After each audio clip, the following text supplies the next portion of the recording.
প্রশংসা অভিনন্দন জানাবো যে যে বিষয় নিয়ে সে লিখবার চেষ্টা করেছে এটা খুবই গুরুত্বপূর্ণ একটা বিষয় এবং সে আমি বলবো যে এটা যথেষ্ট সাহস নিয়ে লিখেছে এবং অন্তত একটা এম্পেরিক্যালি একটা লেখা যেটা আমরা কী ধরনের স্লোগানগুলো আমরা দিয়েছি আগে এবং তার মধ্য দিয়ে আমরা কী ধরনের রাজনীতি গড়ে উঠেছি বিশেষত তার মূল ফোকাসে ছিল জাতিবাদী ধারা এবং ফ্যাসিস্ট ধারা এটা সে চেষ্টা করেছে এটাকে তুলে ধরতে এবং আমি আসলে তাকে খুবই প্রশংসা করবো যে এই চেষ্টাটা খুব জরুরি ছিল এবং তার লেখাটা আমাদের গুরুত্বপূর্ণ কারণ যে তিনি একজন কবি একজন কবির চোখ দিয়ে তিনি এই স্লোগানকে বিচার করেছেন যেটা আমার জন্য আরও অনেক বেশি ইন্টারেস্টিং। আমার একটা অপরাধ হলো এই যে আমি আসলে একটা আমার চোখের অপারেশন জন্য আগে আমি যে মনোযোগের সঙ্গে এই লেখাটা পড়বো পড়ে যে নিজের কিছু বক্তব্য দেবো সেটার জন্য আমি খুব ভালোভাবে আজকে প্রস্তুত নিয়ে কিন্তু আমি একটা কথা দিচ্ছি যে এটা নিয়ে আমি নিশ্চয়ই কোথাও না কোথাও আরও লিখবো আর বলবো।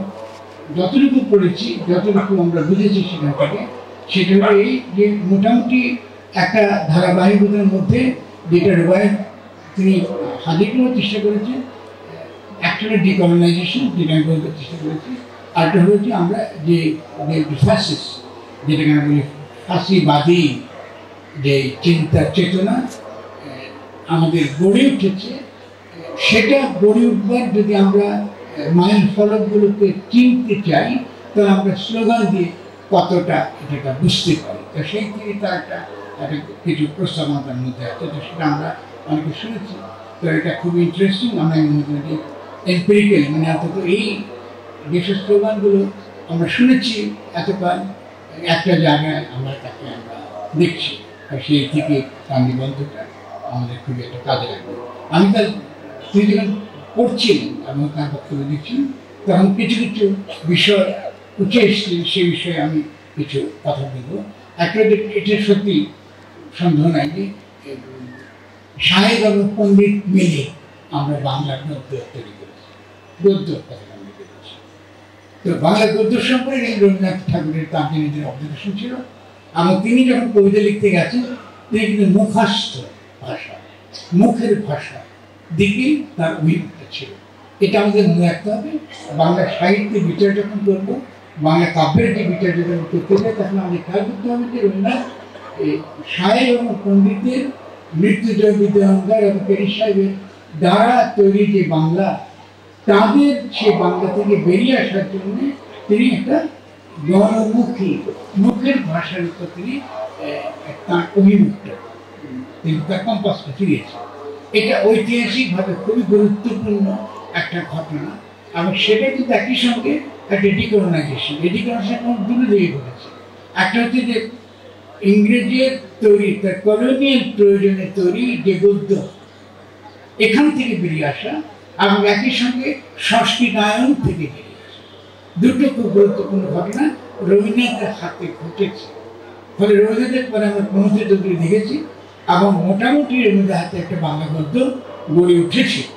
পরবর্তীকালে যারা এসেছেন কৃষির কবিদের মধ্যে সেখানে কিন্তু আমরা ঠিক রবীন্দ্রনাথ যাবে মুখের ভাষার দিকে তার যে আন্তরিকতা তার যে চেষ্টা এবং তিনি তার গদ্যের মধ্যে কাব্যের মধ্যে যে আনবার তার যে একটা অধ্যবসা কৃষির কবিদের মধ্যে আমরা কিন্তু তা দেখি। আমরা দেখবো যে যখন সুনীল দত্ত করে দেখতে বসছেন কি বিষ্ণুদেব করে দেখতে বসেছেন এমনকি বুদ্ধদেব বঙ্গোপৃত করে দেখতে বসেছেন এটা কিন্তু সংস্কৃত গদ্যের এই ধারাবাহিকতা এটা খুব মনে রাখতে হবে। কবি হিসেবে রুবায়েত একটু কবি হিসেবে লিখছে এটা মনে রাখতে হবে। এটা আগের যে আমরা রবীন্দ্রনাথ যেটা আমাদের দেখাতে চেয়েছে সেখান থেকে কিন্তু আমরা সরে গেছি কিন্তু রবীন্দ্রনাথ আমাদের একটা বিরাট ঘটনা ঘটেছে যেটাকে আমাদের খুব ভালো করে মনে রাখতে হবে। সেটা হলো এই যে তার আগের যে লিরিক কবিতা বা তার আগের যে ঈশ্বরগুপ্ত কি বিহারীলাল তাদের যে কাব্য ভাষা এবং তাদের যে লিরিক তাদের যে ধ্বনি মাধুর্য বাংলা ধ্বন্যাত্মক শব্দের যে নিজস্ব মাধুর্য সেখান থেকে রবীন্দ্রনাথ নিজেও কিন্তু বেঁচে চলে এসেছে। কারণ রবীন্দ্রনাথ যখন এসেছে ততদিনে যে আমাদের যে ফিউডাল যে সমাজটা তিনি যে জমিদার ছিলেন এই ফিউডাল সমাজে একটা বুর্জোয়া চিন্তা চেতনার আবির্ভাব ঘটা শুরু করেছে এবং তার যে তুমি বলে কথা যাকে তিনি অ্যাড্রেস করছেন সেই অ্যাড্রেসের মধ্যে আমরা ইতিমধ্যেই একটা বুর্জোয়া একটা ব্যক্তি স্বাধীন একটা ব্যক্তির একটা আস্বাদন, একটা স্বাদ আমরা লক্ষ্য করতে শুরু করেছি। এবং রবীন্দ্রনাথ মূলত একটা ফিউডাল সমাজে একটা বুর্জোয়া চিন্তা চেতনা সম্পন্ন কবি, ইতিবাচক অর্থে। কিন্তু তার আগের যে লিরিক মূর্ছনার মধ্য দিয়ে সত্যেন্দ্রনাথ দত্ত, বিহারীলাল তাদের যে কাব্যটা ছিল, সেই কাব্যের ধারা থেকে বাংলা কবিতা বিচ্ছিন্ন। এটা একটু আমি কবিতার দেখতে আমি চিন্তা করছি, স্লোগান এখানে আসছে। এটা চলে এসেছি আমরা, চলে আসবার পরে আমাদের দেখবেন স্লোগানটাও দেওয়ার ক্ষেত্রেও আমরা খুব একটা লিরিক, যেটা তার যে মাধুর্য, তার যে শক্তি, এটা যথেষ্ট পরিমাণ আমাদের সমাজে স্বীকৃত হয়নি এবং খুব যে ব্যবহার করতে পেরেছি, এটা আমার মনে হয়নি। এটা আপনারা অনেক মানুষকে একমত হবেন না, কিন্তু আমি প্রস্তাব আকারে বিচার করার জন্য, আরও ভালো করে গবেষণা করার জন্য আমি প্রস্তাব দেবো যে আমরা সেটা, কিন্তু আমরা খুব যে সফল হয়েছে এটা আমার নিজের কাছে মনে হয়। কারণ 60 দশকের স্লোগানগুলো আমার খুবই পরিচিত। আমি পরবর্তী স্লোগানের সম্পর্কে আমি নিজের প্রত্যক্ষ দেখেছি, প্রত্যেকটা একটা দর্শকের গ্রোথার পরিবর্তন হয়েছে। কেমন যখন জাতিবাদী চিন্তা চেতনাটা দানা বেঁধেছে, এই চিন্তা চেতনার কিন্তু ইতিবাচক কিছু দিক আছে। আমি একটা দিক একটু সাবধান করতে চাইছি। আমরা যদিও এখন ফ্যাসিস্ট শক্তি, ফ্যাসিবাদ এবং ফ্যাসিস্ট রাষ্ট্র ব্যবস্থা, যেটা আমরা শেখ হাসিনা বিশেষ শাসন দেখেছি এবং তার বিরুদ্ধে আমরা লড়াই করে এই জুলাই গণঅভ্যুত্থান আমরা ঘটিয়েছি, কিন্তু আমাদেরকে সতর্ক থাকতে হবে যে জাতিবাদেরও কিন্তু কিছু ইতিবাচক দিক রয়েছে। এটা ভুলে গেলে কিছু জাতিবাদী যে দিকটা কি, আমি সেটা আমাদের স্লোগানে কি করে এসেছি, আমাকে কি কি দিক ভুলে গেছি। জাতিবাদের প্রথম তার ইতিবাচক দিকটা হচ্ছে যে একটা গণচৈতন্য তৈরি করা এবং একটা ইমেজিনেশন, ইমেজিন করতে শেখানো, কল্পনা করতে শেখানো যে ব্যক্তি সমাজ থেকে বিচ্ছিন্ন একজন মাত্র নয়, সে আরো সমষ্টির অন্তর্গত। এটাকে আমরা বলি ইমেজিনেশন। এবং যেটা আমরা যার লেখা থেকে বেশি আমরা অনুসরণ করি, বেনেডিক্ট অ্যান্ডারসন, তারপরে ইমেজিন কমিউনিটি, সেখান থেকে আমরা মোটামুটি তার তত্ত্বটা কম বেশি সমালোচনা সহ তার তত্ত্বটা কম বেশি গ্রহণ করি। যে আমরা ব্যক্তি যখন কল্পনা করি যে আমি বাঙালি, ওর মধ্যে একটা কল্পনা কাজ করে। কারণ প্রথমত কথাটা সত্য নয়, আবার কথাটা সত্য। কথা সত্য না কেন? কারণ বাঙালি একটা অ্যাবস্ট্রাক্ট কনসেপ্ট, চিরায়ত বাঙালি বলে কিছু নাই। এটা তৈরি হয়েছে একটা বিশেষ সময়, কোন সময় আমি করে আসছি। কিন্তু ইমেজিন কথাটা খুব ইম্পর্টেন্ট। এটা ইমেজিন কমিউনিটি। আমার যে ইমেজিন করি আমি একটা বাঙালি নামক একটা সমস্যার অন্তর্গত, কিন্তু আমি একা, আমি তো একটা বিচ্ছিন্ন মানুষ। আমি কি করে জানি যে আমি এবং রোবায়ত একই, বা আমি এবং আজকে নোয়াখালীর কেউ যদি থেকে থাকে সে একই ভাষায় কথা বলে, আমাদের সংস্কৃতি একই রকম। আমি তো মনে করি না নোয়াখালীর সংস্কৃতি আমাকে চিরাঙ্গের সংস্কৃতির মতো এক। আমি তো মনে করি না নোয়াখালীর ভাষা আর প্রমিত বাংলা ভাষা একই। আমার মাতৃভাষা তো বাংলা ভাষা না, আমার মাতৃভাষা নোয়াখালী জন্য, আমার মাতৃভাষা নোয়াখালী। তাহলে আমরা ইমেজিন করি, ইমেজিনেশনটা শোনা দেখি। মানে জাতিবাদের ইতিবাচক এবং নেতিবাচক দুটোই কিন্তু আপনার আসে এই কল্পনা থেকে। ইতিবাচক অর্থে যে সমাজকে আমি কল্পনা করতে পারি, আমি একটা সমস্যার মধ্যে। কিন্তু নেতিবাচক অর্থে এটা একটা বিমূর্ত চিন্তা, এবং এই বিমূর্ত চিন্তার যে বিবর্তনশীল, এটা যে চিরায়ত না, এটা যে আগমন কালের কিছু না, এটা আমরা তখন ভুলে দিতে থাকি। যখন ভুলে যাই তখন বাঙালি কথাটাকে আমরা চিরায়ত ধারণা আকারে আমরা গ্রহণ করি।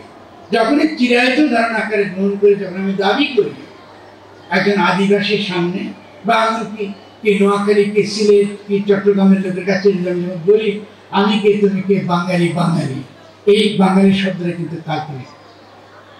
কারণ চিরাঙ্গের মানুষ কিন্তু বাংলা ভাষায় কথা বলে না, নোয়াখালী মানুষ, আমি যে বাঙালি কথা চিন্তা করি, সে বাঙালি ভাষায় কথা বলে না, সে বাঙালি চিন্তা চেতনা তার মধ্যে নেই। তো সেই চিন্তাটা কোথা থেকে এসছে? সে এসছে যেটা বলছে বাঙালি যে রেনেসাঁ, উচ্চবর্ণের হিন্দুর যে বাংলা ভাষা, তার যে চিন্তা, তার যে ভাষা, তার যে সংস্কৃতি, তার যে জীবনযাপন, সেই জীবনযাপন থেকে আমি এটা নিয়েছি। এখন এই নেওয়াটাকে বলছিল বর্তমান। আজকে যখন আমরা ফ্যাসি শক্তিকে, ফ্যাসিবাদকে অন্তত পিছিয়ে উঠতে বাধ্য করেছি, আমি পরাস্ত করতে পেরেছি কিনা আমি এখনো জানি না, আমার যে রাজনৈতিক যে অবস্থান, আমাদের লেখালেখি মানুষ করছেন, আমি এখনো নিশ্চিত নই যে আমরা আসলে তাকে পরাস্ত করতে পেরেছি বা ফ্যাসিস্ট কাল পর্বটা আমরা পার হয়ে এসেছি, আমি এখনো নিশ্চিত নই। কিন্তু একটা ব্যাপার খুব সঠিক, সেটা হলো এই যে আমরা এমন একটা কাল পর্বে এসে পৌঁছেছি যেখানে আমরা নতুন করে ভাববার অন্তত একটা শর্ত জুলাই গণঅভ্যুত্থান আমাদেরকে দিচ্ছে। সেটা হলো এই যে কথা আপনাকে বললাম, যে নিজেকে বাঙালি ভাবাটা, এটা হচ্ছে একটা কল্পনা, এবং যখন তাকে আমরা চিরায়ত এবং নিত্যকালীন একটা পরিচয় গণ্য করি, তখনই সেটা ফ্যাসিস্ট মতাদর্শ হয়ে যায়। এটা খুব ইম্পর্টেন্ট। কারণ আমি যখন নিজেকে বাঙালি ভাবতে শুরু করি, আবার মনে করি যে ওই যে আমাদের অন্য ক্ষুদ্র জাতিসত্তা চাকমা বা বা অন্যান্য জাতিসত্তা, সে বাঙালি নয়, এটা মনে করতে শুরু করি। কিন্তু আমি যে বাঙালি যে চেতনাকে আমি ধারণ করি বাঙালি রেনেসাঁ থেকে, বিশেষত উচ্চবর্ণের হিন্দু যে বাঙালি যে তার যে নির্মাণ, এই নির্মাণটাকে আমি যখন নির্বিচারে গ্রহণ করি, মূলত আমি তখন হিন্দু জাতীয়তাবাদকেই আমি বাঙালি নামে আমি প্রমোট করি।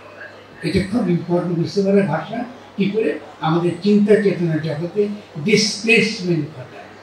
এটা একটা একজনের কি বলে, আমি ডিসপ্লেসমেন্ট শব্দটা খুব ভালো বাংলা, একজনের কি একজনের বিচ্ছিন্নতা, একজনের চ্যুতি, একজনের বিচ্যুতি ঘটায়। আবার এই যে বিচ্যুতি ঘটাচ্ছে, এটা কিন্তু আমরা তখন আর মনে রাখি না। এটা মনে করে দেবার কাজটা ছিল বাংলাদেশের বুদ্ধিবৃত্তিক জগতে যারা কাজ করেন, এটা তাদের। ফলে আমরা অনেকে চেষ্টা করেছি, কিন্তু একটা সময় আমরা পারিনি। ফলে স্বভাবতে আমাদের ব্যবসাটা মেনে নিতে হবে। কিন্তু ধীরে ধীরে আমরা যখন বোঝাবার চেষ্টা করেছি যে এই বাঙালি জাতিবাদ এটা একটা কল্পনা মাত্র, এরকম চিরারত বাঙালি নামক কোনো বাঙালি নাই। এরকম চিরারত বাঙালির যে ধারণাটা গড়ে উঠেছে, এটা একান্তই একটা ফ্যাসিবাদী ধারণা, এবং এই ফ্যাসিবাদী ধারণা থেকে আমাদেরকে মুক্ত হতে হবে। আর মুক্ত হওয়ার মানে হচ্ছে আমাদের আরো বৃহত্তরভাবে, আরো বড়ভাবে আমাদের ক্ষুদ্র বৃত্ত থেকে বেরিয়ে এসে আমাদেরকে ভাবতে হবে রাজনৈতিক জনগোষ্ঠী হিসেবে, যে আমরা ছাড়াও আরো জনগোষ্ঠী এখানে রয়েছে, আরো ক্ষুদ্র জাতিসত্তা, আরো বিভিন্ন ধর্মের মানুষ, আরো বিভিন্ন বিশ্বাসের মানুষ, আরো বিভিন্ন আস্তিক কিংবা নাস্তিক রয়েছে। এই বিভিন্নতা এবং বিচিত্রতা নিয়েই আমাদের আবার নতুন করে একটা রাজনৈতিক জনগোষ্ঠী নির্মাণ করতে হবে। আর সেই রাজনৈতিক জনগোষ্ঠী নির্মাণের রাজনীতির যারা বিরোধিতা করেছে, বিরোধিতা করতে চেয়েছে, এবং বাঙালি জাতিবাদের নামে আমাদেরকে যারা নিপীড়ন করেছে এবং একটা ফ্যাসিস্ট শক্তি সে দাঁড় করিয়েছে, তাদের সম্পর্কে আমাদের সতর্ক থাকতে হবে এবং ক্রিটিক্যালি এটা বুঝতে হবে। ক্রিটিক্যালি কেন বলছি? কারণ এখন আমরা সকলেই জুলাই অভ্যুত্থানের বিপ্লবের পরে সকলে অ্যান্টি ফ্যাসিস্ট হয়ে গেছে, সকলে অ্যান্টি ফ্যাসিস্ট হয়েছে, এটা আমি বিশ্বাস করি। কারণ ফ্যাসিজম আমাদের মধ্যে কাজ করে। মানে যদিও আমরা বাঙালি জাতিবাদকে একটা ফ্যাসিবাদী মতাদর্শ আকারে পরাস্ত করেছি, আমাদেরকে খেয়াল করতে হবে তার মানে এই নয় যে এই যে ঐতিহাসিক চেতনার যে বিবর্তন, যার মধ্য দিয়ে আমি নিজেকে সমষ্টি হিসেবে কল্পনা করতে শিখেছি, সেটা মিথ্যা, সেটা নয়। সে তারও কিন্তু ইতিবাচক ঐতিহাসিক মূল্য আছে। যখন তাকে আমি আবার ছুঁড়ে ফিরে দিই, মানে একটা শিশুকে পরিষ্কার করতে দিয়ে ময়লা পানি ফেলতে গিয়ে আমি শিশুকে ফেলে দেব, আমরা তখন ধর্মবাদী জাতীয়তাবাদের জন্য রাস্তা উন্মুক্ত করে দেব। এটাই বাংলাদেশ এখন করছি। কারণ আমরা এখনো তাৎপর্য বুঝতে পারছি না যে বাঙালি হয়ে ওঠাটা এটা একটা ঐতিহাসিক প্রক্রিয়া, এবং এটা ইতিবাচকও বটে। এটা ফ্যাসিজমের জন্ম দিয়েছে বাঙালি হওয়ার কারণে নয়, বাঙালি জাতিবাদ নামক একটা বিশেষ মতাদর্শ হাজির করা হয়েছে, যাকে চিরায়ত করে সংস্কার হয়ে যাবে। কিন্তু আমি তো বাংলা ভাষী, আমি তো বাংলায় কথা বলি। আমাকে রবীন্দ্রনাথের যে বাঙালি বা এখনকার যে কোন যে বাংলা, এটা রবায়তরা এর হয়তো তারা সমালোচনা করছেন, এবং একজন সৃষ্টিশীল তরুণ হিসেবে তিনি তার নতুন ভাষায় তৈরি করবেন, তার প্রতি আমার পূর্ণ সমর্থন আছে। কিন্তু আমি যখন প্রবন্ধ লিখতে যাই, মননশীল গদ্য লিখতে যাই, আমাকে প্রমোদ চৌধুরী মননশীল গদ্য ওই ভাষাটাই অনুসরণ করতে হয়। কারণ বাংলা ভাষায় এখনো আমরা দর্শনের ভাষা তৈরি করতে পারিনি, বাংলা ভাষায় আমরা এখন শক্তিশালী গদ্য এখনো তৈরি করতে পারিনি, বাংলা ভাষায় আমরা এখনো কিন্তু কোনো বিজ্ঞানের বই লিখবার সহজ পাঠ্য শুধু পাঠ্য আমরা বই তৈরি করতে পারিনি। কথা কেন বলছি, এইটা কিন্তু এখন আমার বাংলা একাডেমির কর্তব্য, যে বাংলা গদ্যকে আমাকে বিকশিত করতে হবে। কারণ বাংলা গদ্য আজ অবধি কবিদের আধিপত্য দ্বারা তাড়িত, এটার মুশকিল আছে, বিপদ আছে। আমরা যখন 60 দশকে ছিলাম, যে রুবাইতে কাজে লাগলো 60 দশকে ছিলাম, তখন আমাদের স্লোগান ছিল প্রথম বিপ্লবের খুন বেরোবে ভাষা থেকে। এটা রুবাইতদের, আগামী রুবাইতদের কথা ভেবেই আমরা এই স্লোগানটা দিতাম। আমরা নিজেরা আমাদের ভাষা ভেঙেছি এবং ভাঙবার চেষ্টা করেছি আমাদের কাব্যে, কিন্তু সেটা হয়তো বা সেই সময়ের জন্য 60 দশক থেকে শুরু করে 90 দশক পর্যন্ত আমাদের হাতে একটা ভাষা, সে শামসুর রহমান বলুন, কি মোহাম্মদ বলুন, কি কাদরি বলুন, আমাদের হাতে একটা ভাষা গড়ে উঠেছে। সেটা আমাদের পশ্চিমবাংলা থেকে স্বাতন্ত্র তৈরি করার ভাষা, স্বাতন্ত্র, নিজের স্বতন্ত্র ভাষা। কিন্তু 72 সালে পরে আমরা আবার অবাকভাবে লক্ষ্য করলাম যে বাংলাদেশের অধিকাংশ তরুণ কবি যাদের কাব্য ভাষার নকল করে তারা কিন্তু পশ্চিম, তারা কিন্তু শামসুর রহমানের শিথিল অক্ষরবৃত্তের মর্যাদা, তার ইতিহাস, তার কাব্যিক ইতিহাস, তার কাব্যিক প্রতিরোধ কিন্তু বুঝে, হিস্ট্রি বুঝে।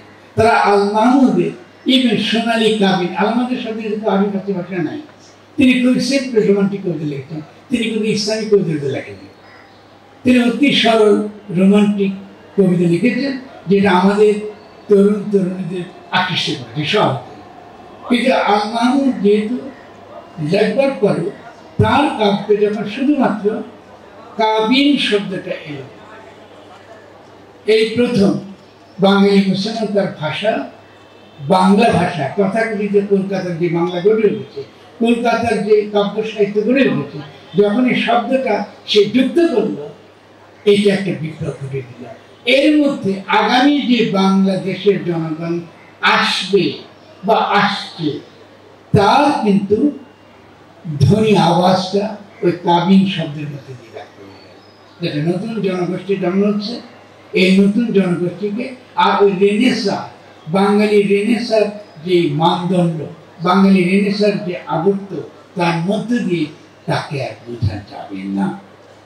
কিন্তু আল মাহমুদ, শহীদ কাজী এবং শামসুর রহমান একান্তই 30-এর কবিতার ধারাবাহিকতা। ফলে সেই ধারাবাহিকতার মধ্যেও কিন্তু এই ছেদবিন্দুটুকু, এই ছেদটুকু ঘটেছে, যেটা পরবর্তীকালে তরুণরা এই ছেদটা খেয়াল করেনি, এখনো পর্যন্ত তারা খেয়াল করেছে বলে আমার মনে হয়। এখন আমরা স্লোগানের দিকে যাই, যেহেতু ছেদবিন্দু যখন আমরা খেয়াল করিনি কাব্যদের ভাষার মধ্যে, ফলে স্লোগানে আমরা তাৎপর্য বুঝতে আমরা কি কি ভুল করি, স্লোগানের সঙ্গে সম্পর্ক বুঝে। আমরা সকলে জানি যে বাঙালি জাতিবাহীদের স্লোগান হচ্ছে জয় বাংলা। আপনি কি জানেন না জানেন? ভুলে গেছেন? আচ্ছা, জানি না, ভুলে গেছি কিনা, কিন্তু হিস্ট্রি বুঝতে রাখতে হবে, এখানে হিস্ট্রি। এখন জয় বাংলার স্লোগানটা যিনি তৈরি করেছিলেন তার হচ্ছে সিরাজ আলম খান। শব্দটা কিন্তু জয় বাংলাদেশ না, জয় বাংলা। আপনি কি অর্থ বুঝেছেন? কারা কারা বুঝেছেন? স্লোগান তো দিয়েছে সকলে, কিন্তু অর্থ বুঝছেন তো? সিরাজ আলম খান যখন এই স্লোগানটা যখন তিনি গ্রহণ করেন, এটা কিন্তু জয় বাংলা, জয় বাংলাদেশ না। খুব গুরুত্বপূর্ণ বুঝতে পারেন। সিরাজ আলম খান যদি আপনার বাঙালির তৃতীয় জাগরণ বইটা পড়ে, তিনি তো বাঙালি জাতিবাদ বা তথাকথিত বাকশালী বা তথাকথিত বাঙালি ফ্যাসিস্টদের তিনি একজন বিরাট একজন নেতা, এবং আমাদের তথাকথিত মহিউদ্দিন সাহেব তাকে প্রতিনিধি বানিয়ে ফেলেছেন শেখ মুজিবের বিপরীতে। শেখ মুজিবের মহানায়ক আর সিরাজ আলম খানের প্রতিনায়ক। কিন্তু সিরাজ আলম খান যখন জয় বাংলার স্লোগানটা তৈরি করেছিলেন, তার এই বাংলা কিন্তু অখণ্ড বাংলা, জয় বাংলা অখণ্ড বাংলার স্লোগান। আপনারা আব্দুল সামাদের, আমাদের সাংবাদিক সামাদ ভাই লেখা পড়েছেন, আপনারা জানেন যে প্রথম এই জয় বাংলার স্লোগানের ভয়ে দিল্লি বাধ্য করেছিল আমাদের পতাকার মাঝখানে বাংলাদেশের মানচিত্র ঢোকাতে। ভুলে যাবেন হিস্ট্রিগুলো, বাঙালি খুবই ভুলে যাওয়া প্রাণী, এটা বিরাট মুশকিল। ফলে সেই সময় যে কারণে পতাকার মাঝখানে আপনাকে বাংলাদেশের মানচিত্র ঢোকাতে হয়েছে, যেন জয় বাংলার স্লোগান একই সঙ্গে শরৎ বসু কি সোহরাওয়ার্দী এমনকি জিন্নার সমর্থিত যে কি ইউনাইটেড বেঙ্গল, যুক্ত বাংলা, ইউনানি শর্ত না, একটা ফেডারেল, দুই বাংলা দুই রাজ্যে একটা ফেডারেল রাষ্ট্রের দাবি আকারে এটা যেন হাজির না হয়। আর সিরাজ আলম খানের সঙ্গে অন্যান্য বামপন্থীদের যে বিরোধটা ছিল, অন্যান্য জাতিবাদীর যে মূল বিরোধ, যে কারণে পরবর্তীকালে তিনি রাজনীতি হেরে গিয়েছিলেন, সেটা হলো এই যে সভাপতি তার এই তত্ত্ব গ্রহণ করেনি। জয় বাংলা স্লোগান আমরা দিয়েছি, এখানে বৃহত্তর বাংলা কি বড় বাংলা, তা বাংলাকে পুনর্গঠন করবার, এটা আমরা কিন্তু এটাকে গ্রহণ করিনি। আরেকটা স্লোগান ছিল, আমরা ভুলে যাচ্ছি, যেটা ঠিকই বলেছে রুবাই, পদ্মা মেঘনা যমুনা তোমার মনে আছে তো? পদ্মা মেঘনা যমুনা যে তিনটা বৃহৎ নদী, এই তিনটা নদীতে বিশাল নদী, এই তিনটা বৃহৎ নদী, ও ঠিকই বলেছে, সাগরের কল্পনা আমরা করতে পারি। আমার বন্ধু সাগর চন্দ্রটা কথা বলে আপনার মজা হবে। কিন্তু এই তিনটা বৃহৎ নদীর মোহনাকে কেন্দ্র করে যে ভাষা, যে সংস্কৃতি গড়ে উঠেছে, এটা তো খণ্ডিত বাংলায় তো আপনি পাবেন। এই খণ্ডিত বাংলাতে সেই বৃহৎ নদীর মোহনায় ঘিরে যে বিশাল একটা সংস্কৃতি বলুন, কি সভ্যতা বলুন, একটা ইতিহাস বলুন গড়ে উঠেছে, এই ইতিহাস তো আপনি পাচ্ছেন। এখন সিরাজ আলম খানের যে থিসিসটা যেটা ছিল, সেটা হলো বামপন্থীদের সঙ্গে, যেহেতু আমরা তখন তার সঙ্গে বিরোধ ছিল, ভালোই বিরোধ ছিল, বিশেষত আমরা একটা মাওবাদী রাজনীতি, মার্কসিস্ট লেনিনিস্ট পলিটিক্স ফলো করেছি, আমরা শ্রেণী সময়ে বিশ্বাস করেছি, তিনি জাতিবাদী বিশ্বাস করেন। তার গুরু ছিলেন সুভাষচন্দ্র বসু। তো তিনি, শেখ মুজিব তার কিন্তু নেতা ছিলেন না, শেখ মুজিব তার দ্বারা তৈরি নেতা, তার নেতা ছিল সুভাষচন্দ্র বসু। ফলে সভাপতি তিনি যে তিন নদীর মোহনা, যে ভূখণ্ডকে কল্পনা করেছেন, যে ভাষাকে কল্পনা করেছেন, যে সংস্কৃতিকে কল্পনা করেছেন, সেই সংস্কৃতির আলোকে ৭১-এর মুক্তিযুদ্ধটা কিন্তু বাঙালির তৃতীয় জাগরণের পরিসমাপ্তি নয়, এটা তার বই বলে দেখবেন, এটা চলমান। বাংলা তার একটা দাঁড়াবার জায়গা মাত্র পেয়েছে, এবং এই বাংলাকে, পূর্ব বাংলাকে বা যেটা বাংলাদেশ, তাকে যখনই আমরা অর্থনৈতিকভাবে এটাকে সমৃদ্ধ করব, এবং যখনই তাকে আমরা একই সঙ্গে সাংস্কৃতিকভাবে, ঐতিহাসিকভাবে তার যে ঐতিহাসিক অভিপ্রায়, যে ঐতিহাসিক মুহূর্তে সে হাজির হয়েছিল, তার মধ্যে যে ডেস্টিনি, যে নিয়তিটা নিহিত, সেই নিয়তিটা কিন্তু বড় বাংলা, বৃহৎ বাংলা বা তিন নদীর মোহনা যে সভ্যতা গড়ে উঠেছে, সেই সভ্যতা। ফলে আমরা যখন এই ফ্যাসিজমকে বিরোধিতা করি, আমরা যখন ফ্যাসিস্ট শক্তির বিরোধিতা করি, আমরা যখন জয় বাংলার বিরোধিতা করি, আমাদের মনে রাখতে হবে এটাও আমাদের ইতিহাস, এটাও আমাদের রাজনৈতিক তত্ত্ব বিতর্কে, আমাদের রাজনৈতিক ডিসকোর্সে এটা কিন্তু অংশ, এটা ভুলে গেলে চলবে। ফলে যখনই আমরা ফ্যাসিজমকে যখন আমরা নিন্দা করি, আমাদেরকে পরিষ্কার বুঝতে হবে ফ্যাসিজম কাকে নিন্দা করছে। যখনই চিরায়ত বাঙালির ধারণা এটাই আমার একমাত্র পরিচয়, আর এই পরিচয়টাই যখন আমি চাপিয়ে দেবার চেষ্টা করি অন্যের উপর, তখন এটা ফ্যাসিবাদের রূপ পরিগ্রহণ করে।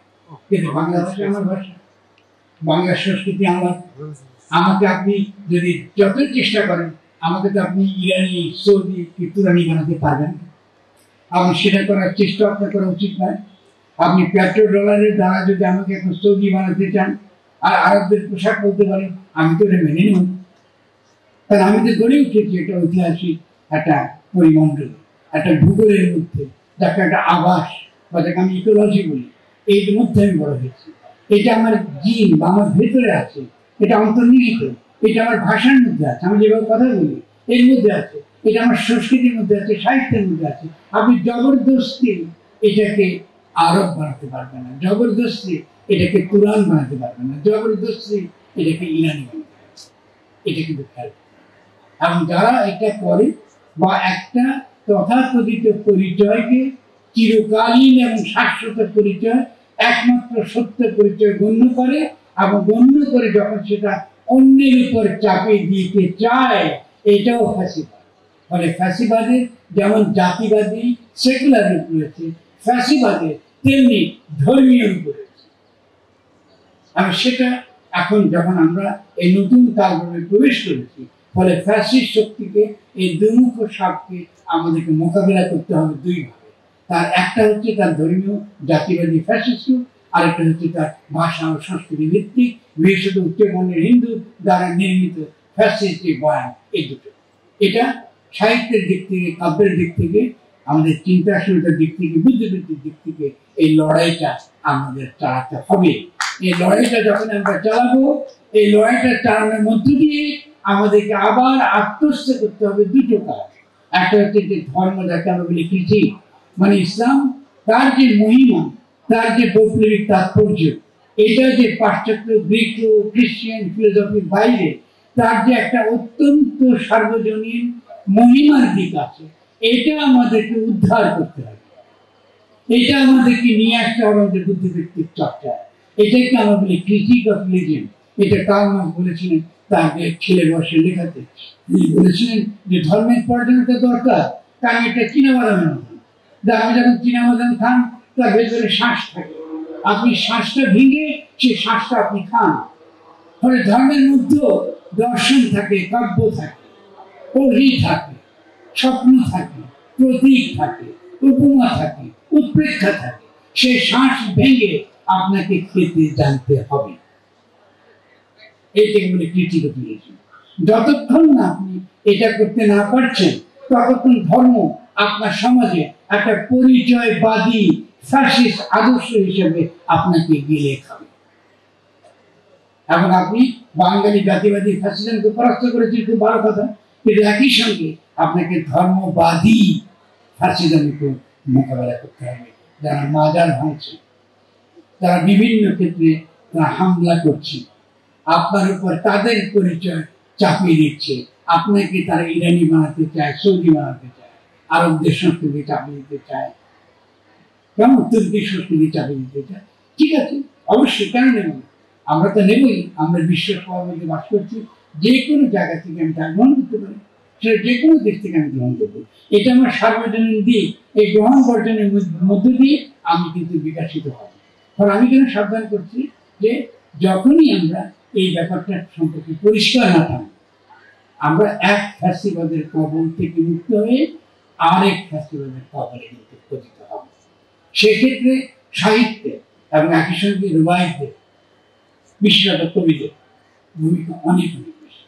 আমরা আমাদের জেনারেশনে আপনাদেরকে চেষ্টা করেছি পথ দেখাতে। আমি যখন ইবাদতনামা লিখেছিলাম, তখন আমার বিরুদ্ধে আমারই বন্ধু, যারা আমাকে অত্যন্ত ভালোবাসে, তারা বলেছে ফরহাদ মাযহারের কবিতা পড়ে মৌলবাদীরা তলোয়ার দিয়ে ঘুরতে ঘুরতে বাংলাদেশে চলে। আমার বন্ধু রফিক আজাদ নায়ক, সে রফিকও আমার এই বইয়ে নিন্দা করেছে আমি কেন ইবাদতনামা শব্দটা ব্যবহার করেছি। তো আমি বহুদূর এগিয়েছি হাসান রুবাইয়তকে যখন দেখি যে রুবাইয়ত এখন মুসলমানের ছেলে, এটা বলে কবিতা লেখে, আলহামদুলিল্লাহ লিখতে পারছি। এই যে মুসলমান হিসেবে হীনমন্যতা, এটা কাটিয়ে দিতে হবে। আমরা যে ঘটনা করেছি, এই ইবাদতনামা আমি চেষ্টা করেছি যে আমি অবশ্যই যে ইসলাম, এটা আমার কাছে অত্যন্ত গুরুত্বপূর্ণ একটা রাজনীতি এবং দর্শন। এটা একটা গুরুত্বপূর্ণ প্রস্তাবনা। এর সঙ্গে আমার একটা ডায়ালগ দরকার আছে, এর সঙ্গে আমার একটা পর্যালোচনার সম্পর্ক দরকার আছে, এর সঙ্গে আমার একটা সম্বন্ধ দরকার আছে। কারণ আমি হিন্দুত্ববাদকে গ্রহণ করি না। আমি স্বভাবত এখানে অ্যারিয়ান হিস্ট্রি, একমাত্র ইতিহাস, এটা গ্রহণ করি না। ফলে যখন গ্রহণ করি না, তাহলে পদ্মা, মেঘনা, যমুনা, তোমার আমার ঠিকানা, এই ওখানের এই তাৎপর্যটা মানে আমার কাছে ভিন্নভাবে ধরা দেয়। কারণ তখন আমার কাছে বড় বাংলার কথাটা তাৎপর্যপূর্ণ মনে হয়। কারণ আমি যেখানে বাস করি, সেটা শুধু আমার ভূগোল না, সেটা আমার ভাষা, সেটা আমার সংস্কৃতি, এবং একই সঙ্গে সেটা আমার ধর্ম। আমি সেই ধর্মের সঙ্গে ইসলাম নয়, একই সঙ্গে সেটা সনাতন ধর্ম, একই সঙ্গে সেটা জৈন ধর্ম, একই সঙ্গে সেটা বৌদ্ধ ধর্ম। যেভাবে আপনি দেখেন না কেন, সকল ধর্মই এখানে এসে নদীর মোহনার মতো এখানে মিলেছে, এবং আমরা সেই বৃহৎ বদ্বীপ যেখানে আমরা শান্তি ধারণ করতে পারি। আমরা যখনই এটা গ্রহণ করবো এবং সঠিকভাবে গ্রহণ করবো, আগামী দিনের লড়াইয়ে এটাকে আমরা ঠিকভাবে আমরা হাজির করতে পারি, আমরা এখনকার বর্তমান পর্যায়ে আমরা অতিক্রম করে যেতে পারবো। আর যদি না পারি আমরা, তাহলে ট্রাম্প সাহেব এসেছেন, আপনি দেখছেন তিনি কি করছেন। মোদী সাহেব যাবেন, ডাকছেন, তাদের সঙ্গে আঘাত পাবে।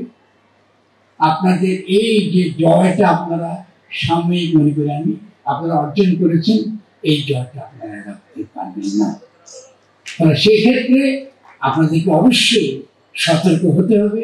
ভূরাজনীতি কি করে কাজ করে এবং ভূরাজনীতির পাশাপাশি আপনার ভূগোল, আপনার ভাষা, আপনার সংস্কৃতি, আপনার চেতনা এবং আপনার বিচার বুদ্ধি, আপনার বুদ্ধিবৃত্তি, যার দ্বারা আপনি নতুন রাজনীতি তৈরি করেন, সেই রাজনীতির দিশা আপনি দিতে পারেন কিনা, সেই রাজনীতির দিশা কিন্তু আপনাকে দিতে হবে। এই রাজনৈতিক দিশা দিতে গিয়ে আপনারা খেয়াল করবেন, যখন এই মাজার ভাঙা শুরু হবে, আমি কিন্তু রাস্তায় নেমেছিলাম, আর বিভিন্ন রকম আমার সাধু সন্ত বৈষ্ণব পীর মুর্শিদ তাদের সঙ্গে আমি লড়াই করেছিলাম। আপনারা অনেকেই কিন্তু লড়াই করেননি, এই লড়াইটা করেননি। মাজার ভাঙা হচ্ছে, মাজার ভাঙা চলছে, আর তার মধ্যে আমরা দেখলাম যে আমাদের যে বাংলা একাডেমির মেলার মধ্যে আমরা এমন একজনের নিয়ে তর্ক করছি, তিনি কিন্তু ঘোষিতভাবে গণ অভ্যুত্থানের বিরোধী। আমি তার সাহিত্য বিচার করতে বসিনি, তিনি ঘোষিতভাবে গণ অভ্যুত্থানের বিরোধী। তিনি ঘোষিতভাবে দিল্লির যে আধিপত্য, দিল্লির যে আগ্রাসী রাজনীতি এবং যে হিন্দুত্ববাদী রাজনীতি এবং তার যে ঘোর ইসলাম বিদ্বেষ, তিনি সেটা ধারণ করেন। তাহলে এটা তো সিকিউরিটি ইস্যু। আমি যে জনগোষ্ঠীর স্বপ্ন দেখি, তিনি সেই জনগোষ্ঠীতে বিলং করেন না। এটা তো পলিটিক্যাল কোশ্চেন, এটা তো পলিটিক্যাল প্রশ্ন। ফলে আপনি যখন তার বিরুদ্ধে জনগণ যখন ক্ষোভ প্রকাশ করে, আপনি তাদেরকে মব বলে আপনি আখ্যা দেন। কিন্তু আমরা তো এই মবকে এভাবে দেখেছি, আপনার কি ঘাতক দালাল নির্মূল কমিটি তৈরি করেন নাই? আপনার কি গণ আদালত তৈরি করেন নাই? মব বিচার করেন নাই? করেছেন, বুঝে যাচ্ছে কি? তবে এই যে মতগিরি, নিজের ইতিহাস ভুলে যান এবং যখন নতুন ইতিহাস সৃষ্টি করার সম্ভাবনা তৈরি হয়, তখন সমস্ত কিছুকে আপনার সাহিত্য বানিয়ে ফেলেন। এটা তো চলবে না। কারণ রাজনীতি রাজনৈতিক জনগোষ্ঠী হিসেবে টিকে থাকতে হলে আপনার অবশ্যই রাজনৈতিক ভেদ আপনার পরিষ্কার থাকতে হবে। কে আপনার সেই রাজনৈতিক জনগোষ্ঠীর অন্তর্গত আর কে আপনার এই রাজনৈতিক জনগোষ্ঠীর বিরোধী, এইটা পরিষ্কার থাকতে হবে। ফলে এটা মোটেও একজন লেখকের মত প্রকাশের স্বাধীনতা নয়, এটা পরিষ্কার থাকতে হবে। মত প্রকাশের স্বাধীনতার নামে আপনি দিল্লির আগ্রাসনকে লালন করতে পারেন না, এই অধিকার বাংলাদেশের জনগণ আপনাকে দেয় না। এটা পরিষ্কার থাকতে হবে। আমরা তার সাহিত্য করতে পারি, আমি কম করতে পারি, একজন ফ্যাসিস্ট তার সাহিত্য করে অসুবিধা কি আছে? কিন্তু যারা একটা জনগোষ্ঠীর দুশ্মন, তিনি রাজনৈতিক দুশ্মন, তাকে লেখক তুমি লেখিকা, তুমি কত বড় লেখিকা, এটা আমার বিতর্কের বিষয় না। পলিটিক্যাল আলোচনা সাহিত্য আলোচনা থেকে পৃথক আলোচনা। ফলে আমি এটা বলছি কেন, ওই দেখুন একদিকে আমরা বাঙালি জাতিবাদকে বিরোধিতা করে দিই করতে গিয়ে, আমরা যে আমাদের যে ইতিহাস, আমাদের বেড়ে ওঠার যে ইতিহাস, এটাকে আমরা যেমন ভুলে যাচ্ছি, অন্যদিকে আমাদের জনগোষ্ঠী গড়ে উঠবার যে সম্ভাবনা তৈরি হয়েছে জুলাই গণঅভ্যুত্থানের মধ্য দিয়ে, আমি তাকে নস্যাৎ করছি এবং বারবারই জনগণের ন্যায়সঙ্গত ক্ষোভকে মব বলে চিৎকার করছি, মব বলে বলছে। তার বিরুদ্ধে আমরা কি করবো? আমরা এই যে আমাকে র্যাবের মতো, আমি কি ডেভিল হান্ট, আপনার ডেভিল হান্ট করবেন, এটা তো হলো না। আপনি যখন এটা বলেন, আপনি মূলত কি করছেন? আপনি ধর্মীয় উগ্রবাদকে প্রশ্রয় দিচ্ছেন, আপনি ধর্মীয় উগ্রবাদকে উস্কে দিচ্ছেন। আমাদের দরকার কথা বলা, আমাদের দরকার আলোচনা করা, এই ধরনের জায়গায় বসে বুদ্ধিবৃত্তিক আলোচনা, যুক্তিপূর্ণ আলোচনা। আমরা সেটা না করে যদি আমরা এটাকে দাবাই, এটা আমি সন্দেহ করি যে এই ঘটনাগুলো ঘটানো হচ্ছে একেবারে সুনির্দিষ্টভাবে বাংলা একাডেমিকে টার্গেট করে। বাংলা একাডেমির মধ্যে এই বিশৃঙ্খলা তৈরি করাটা পরিকল্পিত বলে আমি দাবি করছি। এটা আমি নিশ্চিত করে বলবো না, এটা আমি সরকারের কাছে আবেদন জানাবো এটা ভালোভাবে এটা দেখবার, এবং এই প্রত্যেকটা বিষয় জুলাই গণঅভ্যুত্থানের পরে কার বই থাকবে কার বই থাকবে না, সেই বিচারটা সাহিত্যিক বিচার দ্বারা হবে না। তাদেরকে তো আমরা রাষ্ট্রকে নিষিদ্ধ করতে বলছি, কিন্তু 21 আমাদের খুবই গুরুত্বপূর্ণ একটা ঘটনা, আমাদের খুবই গুরুত্বপূর্ণ। আমাদের লড়াই থেকে দিনগুলো আমরা পেয়েছি, সেখানে আমাদের জনগোষ্ঠীর সঙ্গে যেটা সংগতিপূর্ণ, আমার জনগোষ্ঠীর বিকাশের জন্য যেটা সংগতিপূর্ণ, আমার জনগোষ্ঠীর নিরাপত্তা নিশ্চিত করবার জন্য যাদেরকে চিহ্নিত করা জরুরি, সেটা আমাদেরকে করতে হবে। এটা রাজনৈতিক, একই সঙ্গে এটা সিকিউরিটি ইস্যু। কারণ আমি এই আপিলটা আপনাদের কাছে করে দেবো। এবং আমি মনে করবো যে তরুণ যারা কবি তাদেরকে বলবো, শুধুমাত্র শেষ করে খুব আমরা এই কথাটা বলি যে সামনে আমাদের লড়াই অনেক বেশি কঠিন হবে, কিন্তু সেই লড়াই আমরা জিতবো। এটা যদি জিতবো, কিভাবে জিততে হবে তার একটা প্রস্তাবনা আমি এর আগে বাংলা একাডেমির আয়োজিত একটি সভায় আপনাদের কাছে পেশ করে গেছি। আমাদের কাজের ক্ষেত্রে, প্রধান কাজের ক্ষেত্রে দুটো, একটা হচ্ছে শিক্ষা, একটা হচ্ছে সংস্কৃতি। এই সংস্কৃতির মধ্যে বাংলা একাডেমির কাজ জড়িত।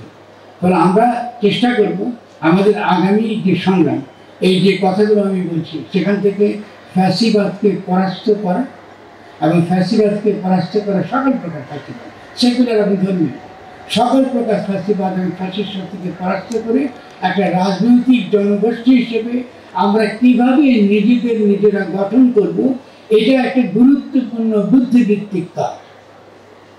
এর পাশাপাশি আমি রুবাইয়তদেরকে অনুরোধ করবো, যারা তরুণ, এবং আমি ভালো লাগছে এটা দেখে, একসময় তারা বলছে কবিতার মধ্যে কোনো আধুনিক থাকতে পারবে না, আমাকে নিন্দা করতে হবে, ফরাদের কবিতা ভালো না, কেন ভালো না? ফরাদের কবিতার মধ্যে বুদ্ধি থাকে, কবিতার বুদ্ধি থাকে না, খারাপ, এটা আমি কিন্তু এই পর্যন্ত শুনবো। তো তারা বলে তরুণরা, তারা বুদ্ধিহীন কবিতা লিখছে তো ভালো, এতে আমাদের কোনো লাভ হয়নি। তাই আমি মনে করি তারা যে নতুন যে ভাষা তৈরির চেষ্টা করছে, এই ভাষা তৈরির চেষ্টাটা অব্যাহত থাকে, এটাও কিন্তু যেন আমাদেরকে অবদান রাখে। কিন্তু সেই ভাষা তৈরির চেষ্টাটা যেন জবরদস্তি আরবি ফার্সি শব্দ ঢুকিয়ে দেওয়া না হয়, আমাদের এখন নিন্দিত হবে। আমাদের এই শব্দগুলোকে ব্যবহার করতে হবে কাব্যিকভাবে, যেটা আমরা রুবাইয়তের কবিতার মধ্যে দেখি। আর আমি তো মাঝে একটু নিজে ব্যক্তিগতভাবে একটু গর্ববোধ করবো যে এটা আমরা চেষ্টা করেছি আমার কবিতা আমরা ব্যবহার করতে। এছাড়াও বুদ্ধিভিত্তিক কাজেও আমরা বহু শব্দ আমরা অতি অনায়াসে, সেটা ইংরেজি হোক কি জার্মান হোক কি উর্দু হোক কি ফার্সি হোক, যেখান থেকে খুশি আমি নিতে পারবো। এই ক্ষেত্রে রবীন্দ্রনাথের ছোট্ট ফর্মুলা আছে, সেটা হচ্ছে আমাদের বাংলা ভাষায় একটা নিত্য প্রকৃতি আছে।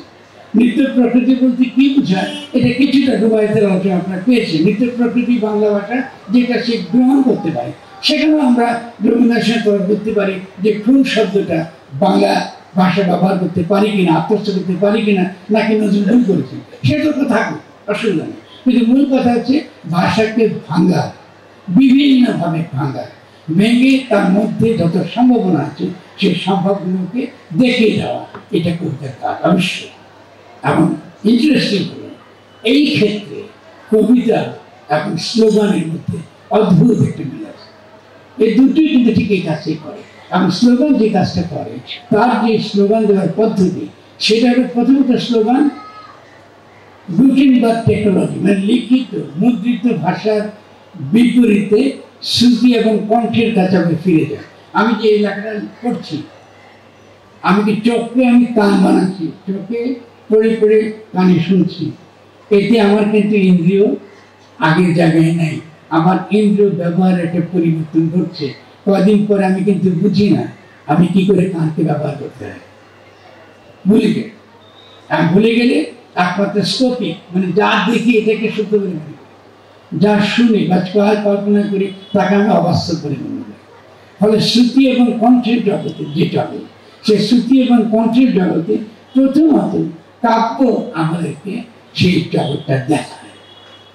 কবিতা এমন একটা জিনিস যে আমাদেরকে শ্রুতি এবং কণ্ঠের জগতে প্রবেশের সদর দরজাটা দেখায়, যে কারণে পৃথিবীতে এমন কোনো অলিয়া আউলিয়া, এমন কোনো নবী রসুল আসেন নাই, এমন কোনো ধর্মগুরু আসেন নাই যিনি কবি নন। কারণ কাব্য আর ওহির মধ্যে পার্থক্য খুবই ক্ষীণ। পার্থক্যটা হচ্ছে একটা, যে একজন আল্লাহর তরফে দুনিয়া আসেন, আর কবি একা নিঃসঙ্গ, তিনি একা একা তার স্বপ্নটা। এটা অদ্ভুত ব্যাপার। এবং আরো অদ্ভুত ব্যাপার যে একমাত্র কাব্যকে ইসলাম যে পরিমাণ সম্মান এবং মর্যাদা দিয়েছে কবিদেরকে নিন্দা করার পরেও, এটা আর কোনো ধর্ম নেই। আপনি কি, আমি আমার বন্ধুদের, বিদেশি বন্ধুদের শুনেছি যে আসলে ইসলাম এমন একটি ধর্ম যে ধর্মের মুসলমান মাত্রই কবি হতে হয়, কারণ তাকে যে তেলাওয়াত করতে হয়, তাকে যে ভাষা নিয়ে কারবার করতে হয়, কারণ তার ভাষার অর্থটা তাফসীর করলে হবে না, তার ভাষার অর্থটা ব্যঞ্জনের মধ্য দিয়ে, ধ্বনি মাধুর্যের মধ্য দিয়ে, প্রতীকের মধ্য দিয়ে, উৎপেক্ষার মধ্য দিয়ে ব্যক্ত হয়। ফলে কোরআনের তফসির বলে কোনো তফসির নেই, কোরআন উপলব্ধি করবার বিষয়, তেলাওয়াত করবার বিষয়, হৃদয়ে গ্রহণ করবার বিষয়। আল্লাহ কোনো প্রিন্টিং প্রেস নেই, আলহামদুলিল্লাহ, যিনি ছাপায় ছাপায় আপনার কাছে কোরআন শরীফ পাঠাবে। তার একটাই মাত্র প্রেস আছে, সেই প্রেসের নাম হচ্ছে মানুষ, এবং সেই প্রেসের মাধ্যমে তিনি কথা বলেন, সেই মানুষের ভাষার মধ্যে দিয়ে তিনি কথা বলেন, সেই মানুষের ভাষার মধ্যে দিয়ে তিনি পরস্পরের সঙ্গে কথা বলার ব্যবস্থা করে দিয়েছেন। আসুন আমরা কথা বলি, আগামী দিনে বাংলাদেশের জন্য সঠিক রাজনীতি কী হবে, সঠিক কাব্য জিজ্ঞাসা কী হবে, সাহিত্যের চর্চার সঠিক পথ কীভাবে, এটা নিয়ে আমরা পরস্পরের মধ্যে তুমুল তর্ক করি এবং বাংলাদেশকে আমরা কাঁপিয়ে দিই চিন্তা, বুদ্ধিবৃত্তি, কাব্য, সঙ্গীত, সংস্কৃতির ক্ষেত্রে একটা জোয়ার হয়ে যায়। সকলকে ধন্যবাদ।